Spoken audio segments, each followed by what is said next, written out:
এই ট্রেনের ছবিটা দেখে কি ভাবছেন?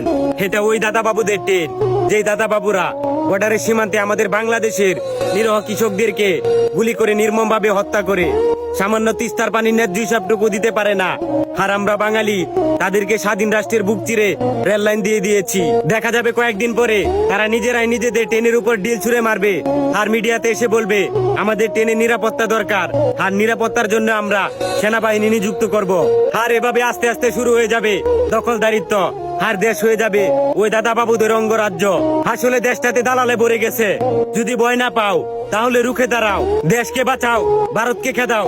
আমাদের মাতৃভূমির 1 ইঞ্চি মাটি সোনার চাইতেও খাঁটি।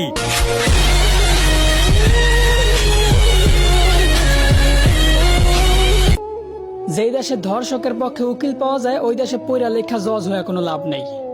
মুসলমানদের দেশে নেতা হইয়া যদি আলেমদেরকে বন্দি করে রাখতে হয়, ওই দেশের রাজনীতি করে নেতা হইলে জনগণের জন্য কোনো ফায়দা নেই।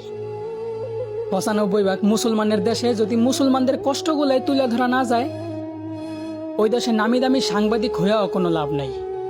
বলি জাকাত না দিয়া সুদ খাইতে খাইতে দেশটারে করছো ছারখার। এখন সূর্যের তাপ গায়ে লাগে, তাই তোমাদের বৃষ্টির দরকার। আলেমদেরকে বন্দি করে আবার আলেমদের মাধ্যমে আল্লাহর কাছে বৃষ্টি কামনা করলা।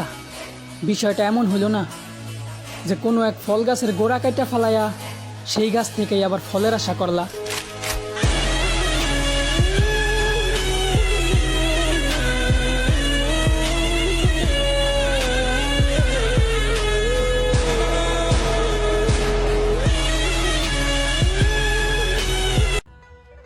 যেই দেশের প্রধানমন্ত্রী একজন নারী, ওই দেশে আজও নারী দর্শন বন্ধ হয়নি।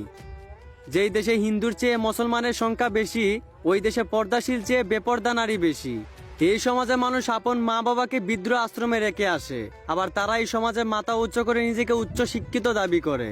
একটা বৃদ্ধ আশ্রমের দেওয়ালে লেখা ছিল, তুমি তোমার সন্তানকে উচ্চ শিক্ষা নয় সুশিক্ষা দিও, যেন শেষ বয়সে তোমাকেও আমার মতো বৃদ্ধ আশ্রমে আসতে না হয়। যেই মুসলমানের দেশে মুসলমানের কাছেই 6 বছরের শিশুও নিরাপদ নয়, সেই দেশে জন্মগ্রহণ করে মানুষ নিজেকে গর্বিত দাবি করে। যেই সমাজে দর্শকের পক্ষ উকিল পাওয়া যায়, ওই দেশে মানুষ উচিত বিচার খুঁজে। এই সমাজে যদি উচিত বিচার হইতো, তাহলে আজ আলেম ওলামারা থাকতো না জেলে।